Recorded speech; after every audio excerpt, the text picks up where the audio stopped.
All right. So good afternoon, everyone. Again, welcome to PreMed and Allied Health Group Advising Fall 2021. If you have questions throughout the presentation, please feel free to stop me, but we will get started.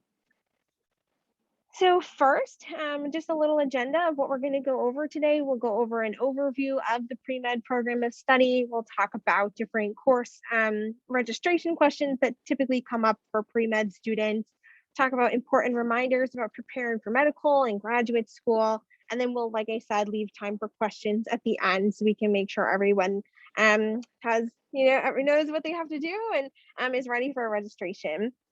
That being said, I do just want to put a little reminder here that this group advising session will not release your advising hold.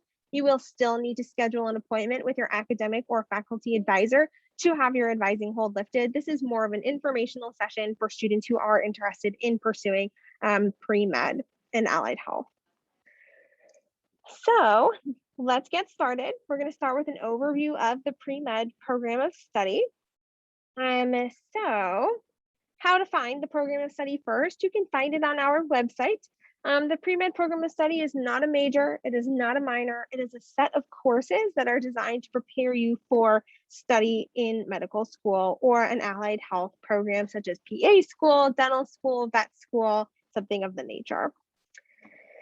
So first you would need to go to our Student Success Center website. That's www.umb.edu/SSC.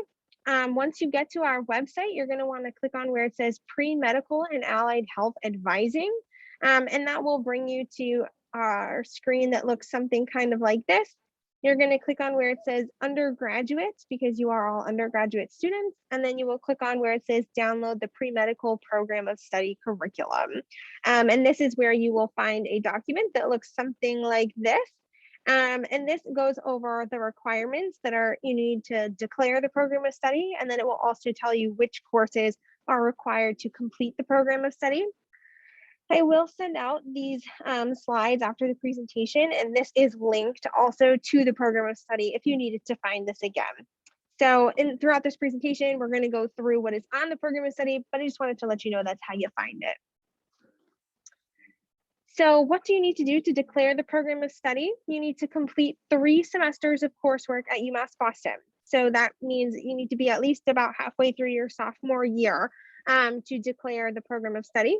You also need to have and maintain a 3.2 GPA in the pre-med courses. We will go over exactly what those courses are in the next few slides. If you meet those first 2 criteria, you can feel free to fill out the program of study add change form on the registrar's website. It looks something like this over here, this screenshot on the right. There's 2 sections you need to fill out. The student information section at the top where your name, your birthday, ID number, all that good stuff. And then in section B, when you want to add or declare a new minor or program of study, on that line that I have circled where it says POS, you would write pre-med. And that's how you would declare the program of study. Any questions so far? All right, so we're going to keep on going. So next we're going to talk a little bit about what are the pre-medical courses. What are those 10 sets of courses that is on the pre-med program of study that you need to take in order to be prepared for a medical or allied health profession. Please note the courses that you are required to take for medical school vary depending on which program you're interested in and which school you want to go to.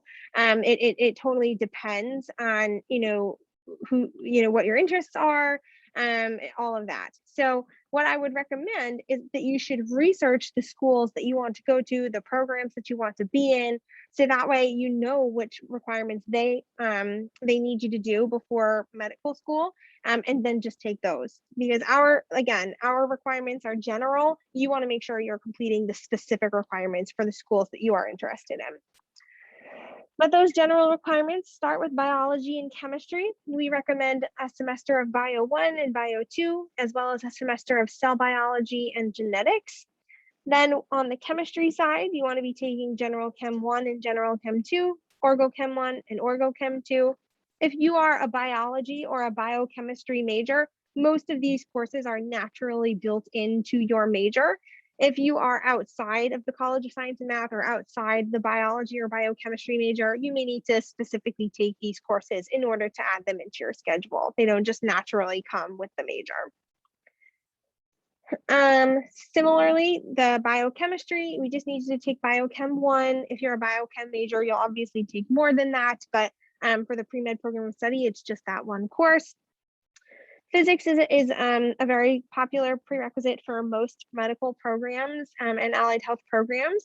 You usually need to take Physics 1 and Physics 2, but that will vary. Which physics class you take will vary depending on which medical school you're interested in.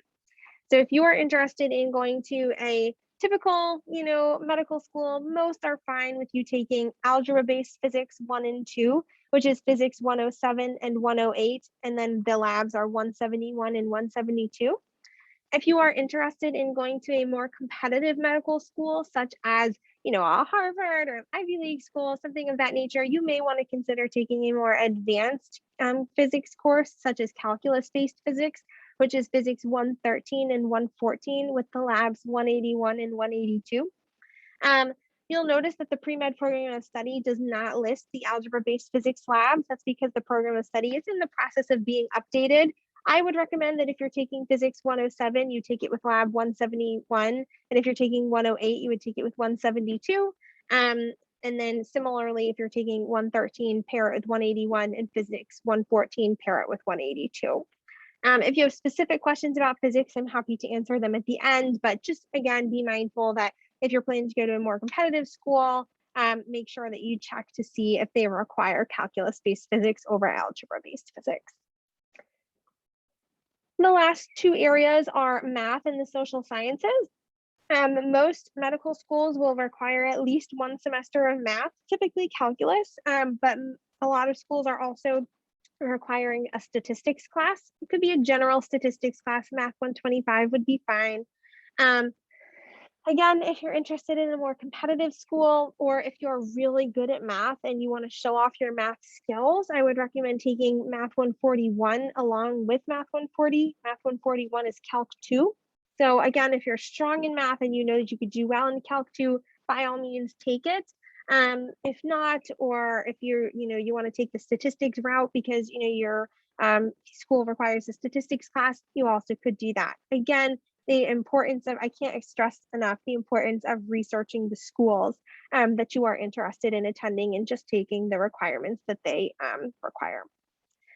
The last section is the social sciences. This is an important section that I think often gets overlooked. But social sciences is a section on the MCAT exam. So there will be questions about psychology and sociology. So if you can take one or both of those classes, I think that would be really beneficial. And it is also a requirement for our pre-med program of study. So you can take either Psych 100 or 101 or Sociology 101. Any questions about any of these prerequisite courses so far? And again, I will be sending out this PowerPoint so you can have, you can refer back to it.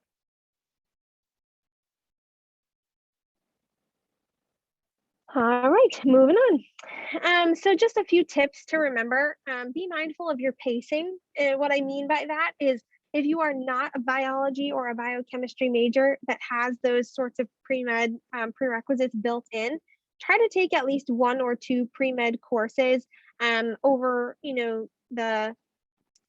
over the course of your time here at UMass Boston so that you can finish them all by the time you graduate. So just, again, keep in mind, for example, if you want to take biochemistry, that's actually a 5-semester sequence. You first need to take Chem 1, then Chem 2, then Organic Chem 1, Organic Chem 2, and then biochemistry. So again, pacing is important. Make sure you're taking at least 1 to 2 pre-med courses each semester if you're not a biology or biochem major. I did see a question come into the chat. What if you have one bad semester? That's a really great question, and we're actually going to address that later in the presentation. So thank you for asking that. Some other things to remember is to do your research. Like we said in the beginning, research the medical schools that you are interested in so that you can be mindful of their specific requirements. Different programs require different courses, different experiences, etc. For example, a big difference between applying for medical school and PA school is that for PA school, you're required to have typically 1,000 to 2,000 hours of direct patient care experience before you even get to that program. So, meaning you need to have about a year of work experience with patients before you can get into a PA program, where that's not necessarily a requirement for medical school. Similarly, I had a student who was applying to a medical program that required an ethics class. Ethics is not a requirement for our pre-med program of study, but it is a requirement for some programs. So again, keep in mind those prerequisite courses. And finally, GPA is very important for medical school. Shoot for somewhere between a 3.5 and a 3.7 or higher, if possible. If your GPA isn't exactly where you want it to be when you graduate, if it's not exactly at that point, that's okay. You can consider doing a post-bac program or a master's degree between undergrad and medical school, and that can sometimes be a good buffer and be another way to get good experience to help you become a more competitive candidate. So these are just, again, some tips. So now we're going to move on to some common course and registration questions that typically come up for pre-med students. So first, how does it look if I pass-fail a course? I get this question all the time. It's kind of a long answer. Generally, we advise that students avoid taking medical school prerequisite courses as pass-fail. So all those classes that we talked about at the beginning of this presentation, try to avoid taking any of those courses pass-fail because medical schools want to see a letter grade. Some medical schools will not accept a pass-fail grade because they don't know if you got a P grade, they don't know if that was an A or if that was a D minus. So it makes it really hard for them to compare you against other applicants when you don't have a letter grade. Similarly, when you apply to medical school, if you're applying to an MD program through AMCAS, which is one of the larger application systems, they recalculate your GPA when you apply. So they're not really going to look much at your UMass Boston GPA. They're going to kind of recalculate their own GPA for you to be able to easily compare you to other students at different schools. And when they do those recalculations, they can't use pass-fail grades because, again, they don't know what grade was behind that P. They don't know what the actual grade you earned was. So research the schools that you're interested in, research what their pass-fail policies are. Some schools will accept pass-fail grades, especially if it was during one of the COVID semesters. Other schools may not. So it's really important to be mindful of the specific schools you want to go to and making sure that you follow their policies. Any questions so far? You can feel free to shout them out. All right, moving on.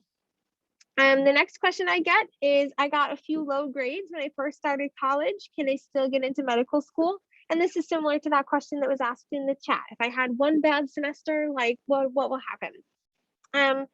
So, yes, you can still get into medical school. Don't panic. Medical schools know that you're human. They know that, bad semesters happen.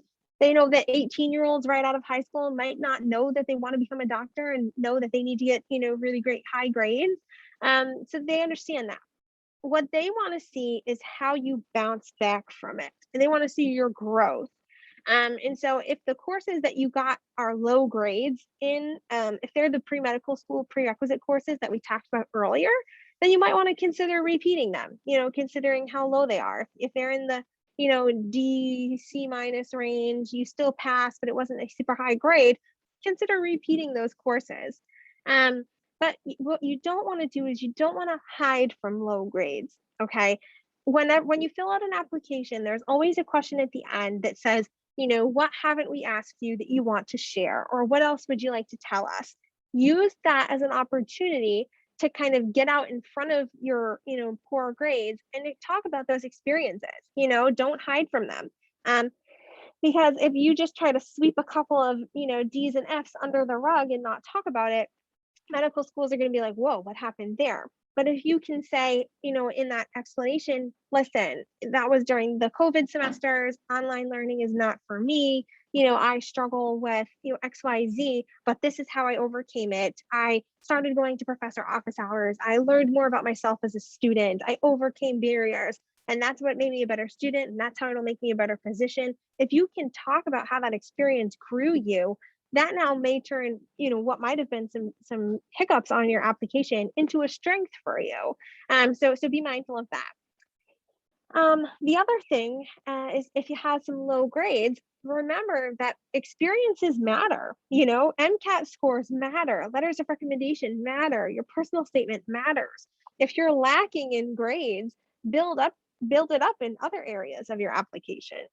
Have great work experience, have a high MCAT score, get killer letters of recommendation, work really hard on your personal statement. All of those things also are really impactful on an application. And similar to what I talked about before, a post-bac program allows you to graduate and retake some courses that maybe you didn't do so well in to get, a higher GPA. That could be really beneficial.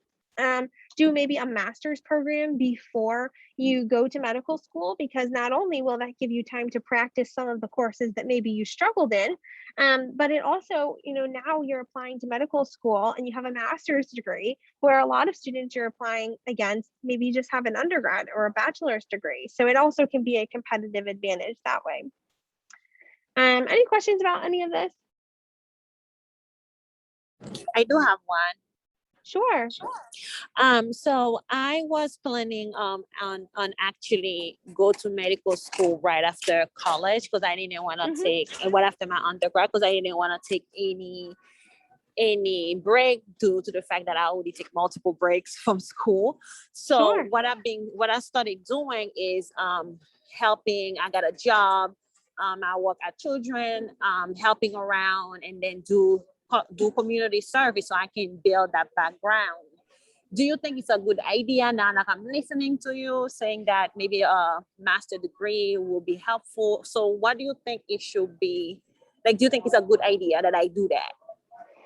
Yeah, well, thank you so much for asking that question. I've definitely gotten that question before from students as well. And I think it totally depends on your individual circumstance, which we can certainly talk about more at the end of the presentation. Generally speaking, keep up that work experience that you're doing, keep up that volunteer experience that you're doing. All of that is super, super beneficial. I typically recommend a master's program to somebody who maybe is in like the 3.0 area. Like if you're like a 3.0 to a 3.2, you have like really pretty good grades, but maybe it's not necessarily as high as you would need to get into medical school, then yeah, I would maybe say to pursue a master's program. But if you're anywhere in the like 3.5 ballpark, or even if you're just like, you're close to it, maybe you're not exactly the 3.5, but you're close to it, then maybe those experiences will be enough. We can talk about that more individually, like I said at the end, but essentially a master's program is to be used when you like have pretty high grades, but it's not medical school high. That's sort of when a master's degree would come into place. What types of classes can I take during the summer or winter that would be accepted by medical school? Aha, I think you have just made a perfect transition to our next question, which is, can I take classes in the summer to get ahead to on my required courses? So thank you for that segue. The answer is kind of a yes and no area. So we typically recommend trying to avoid taking math and science courses, especially those pre-med school prerequisite courses in the summer and or winter semesters. And that's for a couple of different reasons. The first is that summer classes are accelerated. They're fast. A typical semester is about 15 weeks long. A summer class is about 5 to 6 weeks long. So it's learning the same amount of work in a third of the amount of time. A winter class is 2 weeks long. So it's 15 weeks worth of work in 2 weeks. And so if these are courses that you need to know and have a good content knowledge of for medical school, you need to know these subjects to do well on the MCAT exam. These are not classes that you want to rush through. The other reason is that medical schools want to see if you can manage a heavy course load. Medical school is tough. It is Monday through Friday, 8 to 5. You are expected to be in a classroom. And so it's going to be difficult. And so they want to see, are you able to take a large amount of science and math courses in a fall and spring semester and still be successful? Because if you're taking your hard classes in the summer, because that's easier, because you can focus on them, that doesn't really show them if you can handle a difficult course load. So if you want to take a summer class, that's perfectly fine, but have it be in like a general education course, like an art class or a humanities or something like that. Try to avoid, again, taking math and science courses, especially those pre-medical school prerequisites. Try to avoid taking those in the summer. Just want to go into some important reminders that are, just things to be mindful of as we sort of get ready for, medical school and allied health programs. Make good connections with your faculty members. I cannot stress this enough. When you go to apply to a medical program or an allied health program, you likely will need at least 2 letters of recommendation from science faculty members. So make those connections now. I work with seniors every single year who do not have letters of recommendation because they never made connections with their faculty members. So make sure that you are making those connections now. Your faculty can also be mentors. I am not a doctor. I am not a scientist. I am an advisor. But your faculty members are, they do know the research. They do know the field. So use them as mentors. And also, look, they can connect you with some good research opportunities. If you're somebody who is interested in research and doing medical research and maybe pursuing an MD, PhD degree to be a professor one day, your faculty members can connect you with some really cool research opportunities as well. So make sure you're making those connections. Also, remember that experiences are key. Again, I have linked these to some different resources and I'll send out these slides. So I think those, I think that these can be really useful experiences. When you apply to medical school through AMCAS, which is the MD application service, I use that as an example because it's the most common one. When you apply through AMCAS for these, for medical school, they are going to give you 15 boxes. And in those 15 boxes, you are expected to talk about your 15 most meaningful experiences. They're not going to go line by line and what's your work experience? What's your volunteer experience? What's your shadow experience? What's your research experience? It's not going to be like that. They're going to ask you what was most meaningful for you. And so maybe that's some work experience. Maybe you are a nursing assistant or a PCA or an EMT, a paramedic. Maybe you have some experience working with patients in a healthcare setting. Maybe you have volunteer experience. Volunteer experience is key. The average medical school applicant has about 300 hours of community service. Healthcare is a service industry, right? You're providing a service to another human. And so medical schools want to see, what is your experience serving others? It does not have to be in a hospital. It can be, but let's say, for example, you're interested in being a pediatrician. You want to be a doctor for children? Volunteer with children, work at Boys and Girls Club, Big Brother, Big Sister. All those sorts of things are really beneficial. Shadowing experience is really important. How do you know if you want to become a doctor if you've never walked a day in their shoes? So you can, maybe if you volunteer or work somewhere, you could network and find a doctor that would be willing to allow you to shadow them. I don't recommend shadowing your own doctor. That can get kind of awkward, but maybe your own doctor knows of another doctor that you could shadow. Research experience, again, is a popular one for medical school. Don't feel like you need research experience to get into medical school. It's a great experience if you're interested in it, but don't do research just to check off a box, But if you are somebody who's interested in research, look up some different faculty members and look up what their areas of research are and try to, reach out to them, see if they're taking extra research assistance, all of that. The MCAT is up next. So another segue. Perfect. Thank you for asking that. So some information about the MCAT exam. You want to take the MCAT exam, which is the entrance exam to medical school, and some other like PA programs will take the MCAT exam. Other programs like dental school will have the DAT exam. Optometry school has the OAT exam. So there are these exams may be different for each field, but they have general of the same requirements. So you want to give yourself at least 3 good months of studying before you take the exam. So I always give the AMCAS example again, because that's the most popular application service. So AMCAS, if AMCAS opens in May for you to start submitting your application in May, then you want to have your MCAT done sometime in the spring. So that way it gives you time, if you do need to repeat the MCAT exam, you still have time to repeat it before your applications are due. So I usually say try to take the MCAT sometime in like March or April, or by March or April, because then if it takes a month to get your results, you have time to take it again if you needed to.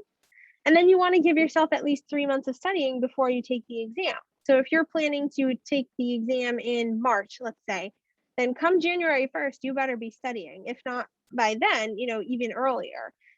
So keep that in mind. This is not a test that you can just wake up and take. It's an 8-hour exam, and it's very expensive. This is a $300 exam or more.